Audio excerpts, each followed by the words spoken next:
Hello students, result गुरु Aamir sir YouTube channel में आपका हार्दिक अभिनंदन है, स्वागत है। देखिए, आज मैं लेकर के आया हूँ हिंदी विषय का जो आपका 15 फरवरी 2024 को जो परीक्षा है, उस परीक्षा की तैयारी के लिए मैं आज आप लोगों के सामने आया हूँ कि कैसे लिखना है, क्या-क्या लिखना है ताकि अधिक से अधिक नंबर आपको आ सके। हिंदी स्कोरिंग वाला विषय होता है, इसमें अधिक से अधिक नंबर उठाया जा सकता है, लाया जा सकता है और ये आपको अधिक से अधिक नंबर लाने में मदद कर सकता है, हेल्प कर सकता है यह विषय। इसलिए इसको गंभीरता से लेने की ज़रूरत है, हल्के में लेने की ज़रूरत बिल्कुल भी नहीं है। तो आइए शुरू करता हूँ आज का टॉपिक जो 15 नंबर के लिए मैं लेकर के आया हूँ। उसमें आपका होगा निबंध लेखन कैसे करें ताकि अधिक से अधिक अच्छा से अच्छा नंबर आ सके। संवाद शैली में किसी विषय पर कैसे लिखें, कहता है कि हाँ, इन समस्याओं पर 2 व्यक्तियों के बीच संवाद लिखें, 2 स्त्रियों के बीच संवाद लिखें। तो वो पूछता है आपसे इन दोनों में से कोई एक, या फिर एक पत्र लिखने के लिए पूछेगा, कहेगा कि आप अपने प्रधानाचार्य को, प्रधानाध्यापक को आप एक पत्र लिखें जिसमें आपकी छुट्टी की मांग हो या फिर फीस माफ करने की मांग हो। तो इस तरह की बातें आज हम करने वाले हैं, बहुत ही महत्वपूर्ण है। ध्यान से देखेंगे, एक-एक चीज को समझेंगे तो आपको एग्जाम में बहुत ही मदद मिलेगा, आपका एक भी नंबर कटने वाला नहीं। जो बारीकी से जो चीज देखने की जरूरत है उसको देखिए। मान लीजिए कि अगर क्वेश्चन कह देता है कि अपने विद्यालय के प्रधानाध्यापक प्रधानाध्यापक महोदय को एक आवेदन लिखें जिसमें अपनी बहन की शादी में शामिल होने के लिए छुट्टी की आवश्यकता हो। शामिल होने के लिए 2 दिनों की छुट्टी की आवश्यकता हो या मांग हो। मतलब कहना यह है कि आपको इस तरह का कोई भी लेटर दे, कोई भी विषय पर दे, आप आसानी से लिख सकते हैं। हो सकता है आपसे ये पूछ दे कि आप अपने क्षेत्र के या फिर किसी अखबार के संपादक को आप एक पत्र लिखे, आवेदन पत्र दे जिसमें कि आपके गांव की समस्याओं के बारे में उजागर हो, रोड की समस्या हो, बिजली की समस्या हो, तो किसी तरह का कुछ भी आपसे पूछे, ये जो अभी मैं फॉर्मेट बताने वाला हूं उस फॉर्मेट को आपको ध्यान से देखना है। कह क्या रहा है इस विषय पर देखेंगे। जो भी आपकी कॉपी होगी उस कॉपी को कैसे लिखेंगे, ये सबसे पहले आप यहाँ लिखेंगे। ये आपका टॉपिक हो गया, कोई भी यहाँ पे देना है पहले सेवा में यहाँ पे आपको कॉमा मारना है। इसको ध्यान से देखेंगे, अगर ये आपका मिस हो गया तो फिर आपका गड़बड़ हो जाएगा। सेवा में लिखने के बाद यहाँ कॉमा मारेंगे, जहां कॉमा मारेंगे वहां से आपको लिखना होता है कि कैसे हम लिखेंगे।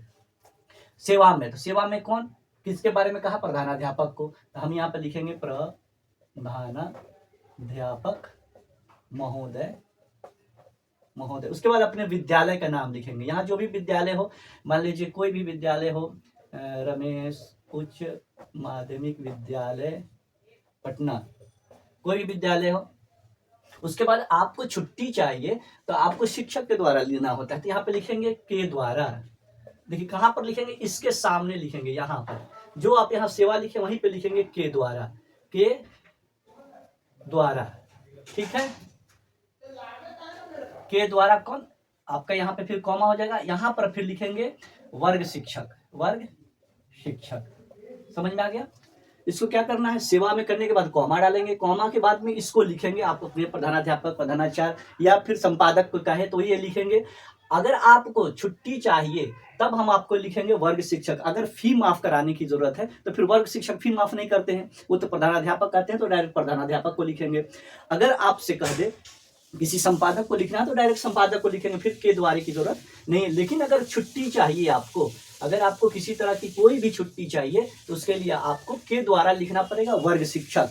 उसके बाद यहाँ पर इसी के सामने एकदम देखिए, जहाँ पे सेवा है के है उसके जस्ट नीचे यहाँ पे लिखेंगे विषय लिख करके यहाँ पर लिखेंगे 2 दिनों की छुट्टी के लिए, 2 दिनों की छुट्टी के संबंध में। ये बारीकी से आपको ध्यान रखने की जरूरत है। ये आपका फॉर्मेट अगर आप गलत करते हैं तो आपको एग्जाम में नंबर कट जाएगा, ये फॉर्मेट आपको ध्यान देना है। उसके बाद फिर इसी के सामने हम यहाँ लिखेंगे महाशय।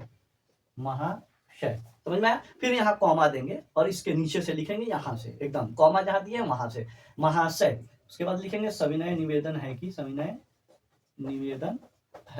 कि मेरी बहन की शादी कोई भी लिख दीजिए डेट, हमारी 15 ही तारीख है, 15/2, या फिर आप इसको लिख दीजिए 20/2/2024 को होना तय हुआ है, होना तय हुआ है। बहन की शादी 20/2/2024 को होना तय हुई है, होना तय हुआ है, अतः मुझे छुट्टी की जरूरत है। ये आपको लिखना है इस तरह से, इस फॉर्मेट में आप लिखेंगे। देखिए ये बस आपको ध्यान देना है। फिर महाशय, जब जिस पैराग्राफ चेंज करेंगे तो हम महाशय के पास आ जाते हैं। ठीक है, इतना लिखने के बाद देखिए, जब आप इस फॉर्मेट में आप लिख लेते हैं, ये आप फॉर्मेट में लिख लेते हैं, तो लास्ट में जब कंक्लूजन करेंगे कि हाँ इतना तारीख से इतना तारीख तक मुझे छुट्टी की जरूरत है, कृपया कर छुट्टी देने की कृपा करें, उसके बाद जो लास्ट में हम लिखते हैं, ये सब लिखने के बाद जब आप लास्ट में लिखेंगे कि इसके लिए मैं आपका सदा आभारी रहूंगा, जब आप लिख देंगे लास्ट में इसके लिए मैं आपका सदा आभारी रहूंगा, इसके लिए मैं आपका सदा आभारी रहूंगा या रहूंगी, जो भी जब आप लिख देंगे तो इसके नीचे यहां पर लिखेंगे आपका विश्वासी, आपका विश्वासी। कहां पर? दाहिने तरफ, जहां खत्म होगा उसके नीचे दाहिने तरफ। उसके बाद आप अपना नाम लिखेंगे, जो भी आपका नाम होगा, ABCD कुछ भी नाम होगा आपका, ABCD जो भी आपका नाम होगा वो नाम लिखेंगे। इसके बाद में यहाँ पे वर्ग लिखेंगे कि आप कौन से वर्ग के हैं, तो 10th लिखेंगे, TH लगाकर लिखेंगे या दशम लिखेंगे।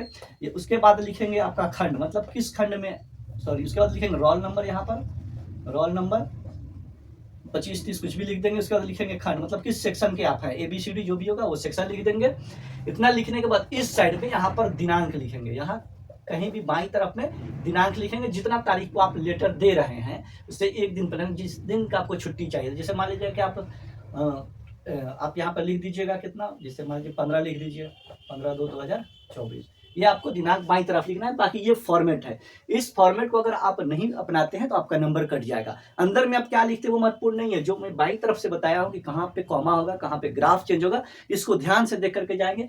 किसी तरह का कुछ भी आवेदन पूछे, आपको आवेदन इसी तरह से लिखने की जरूरत है। अगला देखिए, जो महत्वपूर्ण बात कहने जा रहा हूँ उसको ध्यान से देखिएगा। एक आपसे निबंध पूछा जाता है, क्या पूछा जाता है आपसे? एक निबंध पूछेगा, लेख लिखने के लिए पूछेगा निबंध। जैसे मान लीजिए कि कह दे कि बेरोजगारी पर लिखिए, बेरोजगारी पर लिखिए, या फिर बेरोजगारी हो गया, या फिर आपका महंगाई पर कह दे, महंगाई पर कह दे, या फिर अभी आने वाला है होली उस पर कह दे, या फिर वसंत ऋतु पर भी कह सकता है, वसंत ऋतु पर। ये सब महत्वपूर्ण है। बेरोजगारी हो गया, महंगाई हो गया, होली हो गया, वसंत हो गया, आदर्श छात्र हो गया। तो इसमें क्या ध्यान देना है इसको देखिएगा। अगर आप बेरोजगारी पर लिखना चाहते हैं तो जो उसमें रहता है पहले देखिएगा, दिया रहेगा उसमें भूमिका, उसके बाद बेरोजगारी के कारण, बेरोजगारी के कारण, बेरोजगारी से उत्पन्न होने वाली समस्या, बेरोजगारी से उत्पन्न होने वाली समस्या, होने वाली समस्या, बेरोजगारी दूर करने का तरीका, बेरोजगारी दूर करने का तरीका। उसके बाद रहेगा आपका उपसंहार। ये सब आपको देगा। बच्चे लोगों को क्या लगता है कि सबको अलग अलग लिखना है, नहीं, ये आपको सिर्फ बेरोजगारी पर ये तरह टॉपिक दिया हुआ है, पॉइंट वाइज बांट करके आपको लिखना। तो जैसे आप लिखेंगे बेरोजगारी पर, तो सबसे पहले आप भूमिका लिखिएगा, यहाँ पे बेरोजगारी भूमिका। उसके बाद भूमिका में आपको क्या लिखना है इसको ध्यान दीजिएगा। भूमिका में जो भी आप, जैसे बेरोजगारी क्या है, किस तरह की समस्या है, उससे कौन कौन सी, तो उसका एक संक्षिप्त लिखा जाता है, संक्षिप्त में उसको कहते हैं भूमिका। भूमिका लिखने के बाद बेरोजगारी के कारण, मैंने किन किन कारणों से बेरोजगारी हो, जैसे कि हम पढ़ाई कर रहे हैं, BA MA कर गए, लेकिन उसमें किसी तरह कोई स्किल के बारे में नहीं बताया गया, स्किल डेवलपमेंट नहीं किया गया, तो हम बेरोजगार रह जाते हैं, हम दक्ष नहीं हो पाते हैं, किसी चीज में प्रांगत नहीं हो पाते हैं, तो हम बेरोजगार हो जाते हैं, बेरोजगार रह जाते हैं, सिर्फ पढ़ाई लिखाई करके रह जाते हैं। तो इसके बारे में आप लिख सकते हैं। बेरोजगारी से उत्पन्न होने वाली कौन कौन सी समस्या है, मान लीजिए आप बड़े हो गए, कमा नहीं रहे हैं, घर परिवार समाज में भी आपकी प्रतिष्ठा नहीं रहेगी, तो ये इज्जत प्रतिष्ठा के लिए भी जरूरी है। उसके बाद में रोजी रोजगार अगर मिलता है तो आदमी संपन्न होता है, गलत संगत में नहीं पड़ता है। तो ये सब बात को आप इसमें कोट कर सकते हैं। बेरोजगारी दूर करने का तरीका क्या क्या हो सकता है, इसके बारे में आपको लिखना है। और सबसे जो महत्वपूर्ण बात है वो ये ध्यान देना है कि कोई भी आप टॉपिक पर लिख रहे हैं, उस टॉपिक पर लिखने के क्रम में एक बात ध्यान दें कि किसी का कोई कोटेशन हो, उससे रिलेटेड कोई स्टोरी हो तो आप उसको संक्षेप में लिख दें, या कोई आपके पास शेर व शायरी हो 4 लाइन की, कोई कविता हो, 4 पंक्तियां हो, तो उसको अगर आप कोट करते हैं तो आपको पूरा पूरा नंबर दिया जाता है। दूसरी बात जो इसमें महत्वपूर्ण है वो यह है कि शुद्धता का ध्यान दिया जाता है, कॉमा, फुल स्टॉप और शुद्धता का, इन सारी बातों पर आपको गौर करने की जरूरत है, ध्यान देने की जरूरत है। तो बेरोजगारी और महंगाई लगभग सेम है, उससे एक दूसरे से रिलेटेड है, उस तरह से लिखेंगे। अब होली है तो होली में आपको क्या कहेगा, होली की भूमिका, होली का धार्मिक मान्यता क्या है, होली से उत्पन्न होने वाली कौन कौन सी समस्या है, या इसमें क्या क्या मतलब बेकार चीजें हैं, या होली में कौन कौन सी अच्छाई चीजें हैं। चूंकि हर चीज का एक निगेटिव और पॉजिटिव एस्पेक्ट होता है, तो इसको ध्यान देना है कि होली पर अगर लिखना है तो उस तरह से, होली पर आपके पास कोई 4-4 लाइन की अगर कोई कविता है या कोई गीत का कोई लाइन है, अच्छी अच्छी पंक्ति है, तो उसको आप लिख सकते हैं। उसी तरह से वसंत ऋतु पर आपको पूछ सकता है। तो ये सारे चीजों को इस हिसाब से आपको लिखना है, समझ में आया। और कोशिश करना आपको ये है कि कम से कम 1 पेज तो कंप्लीट हो ही जाए, 1.5 पेज हो जाए तो और अच्छी बात है, तब जाकर के आपको ये 10 नंबर का आपको आएगा, तो 10 में 10 आपको मिल जाएगा, 10/10 मिल जाएगा। कब? जब आप इस तरह से लिखेंगे, कॉमा का, फुल स्टॉप का, पूर्ण विराम का आपको ध्यान रखना है। अगर आपके पास कोई कोटेशन है तो उसका ध्यान रखना है, और जिस तरह से ये दिया रहेगा उसको आपको ध्यान से देना है। अगर भूमिका पहले तो भूमिका लिखिए, उसके बाद में उस पर 2-4 लाइन लिख दीजिए। बेरोजगारी के कारण तो आप भी यहाँ लिखिए, फिर से बेरोजगारी के कारण डैश दे करके फिर उसके बारे में लिख दीजिए। इस तरह से आपको एग्जाम में लिखना है। और आगे देखिए, मैं बताने जा रहा हूँ आपको अब संवाद शैली में कैसे लिखना है। एक क्वेश्चन अक्सर पूछा जाता है कि संवाद शैली कैसे लिखें। संवाद शैली, उसके बाद हम आप लोगों को बताएंगे संक्षेपण कैसे लिखना है। उसके बाद कुछ महत्वपूर्ण आपको हम बताएंगे कि विलोम शब्द कौन है, पर्यायवाची शब्द कौन है, उसके बाद में समास कैसे याद करना है। ये सब कुछ थोड़ा थोड़ा आप लोगों को आज बता देंगे, ताकि आपको एग्जामिनेशन हॉल में किसी तरह की कोई समस्या नहीं हो। तो ये कहेगा कि महंगाई पर 2 व्यक्तियों के बीच संवाद लिखें। ये आपसे एग्जाम में पूछ देगा 5 नंबर का। कह रहा है कि महंगाई पर 2 व्यक्तियों के बीच संवाद लिखे, ये भी 10 नंबर का आपसे पूछ देगा।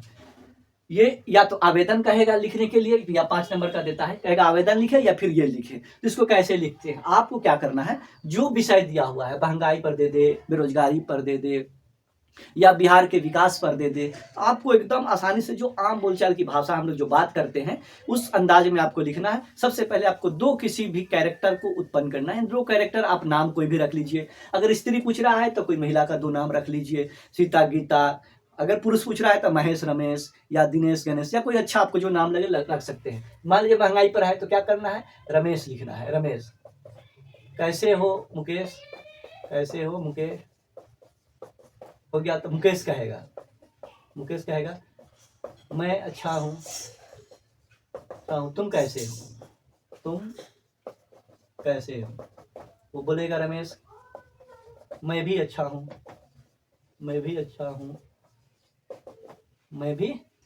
हूँ, पूछेगा कहाँ से आ रहे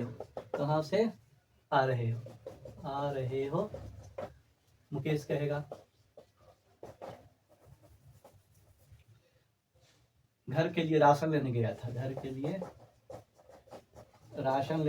था, तो संवाद शैली में आपको इसी तरह लिखना है। और लास्ट में इसका एक कंक्लूजन कर देना है कि हाँ महंगाई बहुत है। फिर महंगाई पर धीरे धीरे आपको टॉपिक लेकर के चले जाना है कि हाँ ये महंगाई बहुत है, इस तरह से बात करनी है, ताकि लास्ट में आपको ये पता चल जाए कि हाँ महंगाई बहुत है। उसके बाद में फिर अभिवादन करके वहां से विदा हो जाना है। तो ये संवाद शैली का होता है। कोशिश करना है कि 10 पंक्ति में इसको खत्म कर दे। 5 लाइन वो बोला, 5 लाइन हम बोले, यानी 10 से 12, 15, 20 पंक्ति में बात समाप्त हो जाए, वो आपको पूरा का पूरा नंबर मिलेगा। इसमें नंबर कटता उठता बिल्कुल भी नहीं है, बस शुद्धता का ध्यान रखना है आपको। तो ये बहुत ही महत्वपूर्ण है, बहुत ही इंपॉर्टेंट है। एक आप दहेज प्रथा पर आप एक निबंध तैयार कर लेंगे, हो सकता है कुछ दहेज प्रथा, बाल विवाह, इन सबों पर। यहाँ पर कुछ महत्वपूर्ण पर्यायवाची शब्द मैं दे रहा हूँ, उसको भी आप ध्यान से देखेंगे, इसको बना लेंगे। ये बहुत ही महत्वपूर्ण है, जैसे आँख का नयन, नेत्र, पानी का जैसे जल, नीर, हवा का अनिल, वायु, पवन, अनल, आग का होता है अनल, सूर्य का देखिए रवि, भास्कर, दिनकर, ये सब भी होता है, प्रभात भी होता है सूर्य का, आकाश का देखिए गगन, नभ। ये सब आपको याद रखना है। बहुत बहुत शुक्रिया, बहुत बहुत धन्यवाद।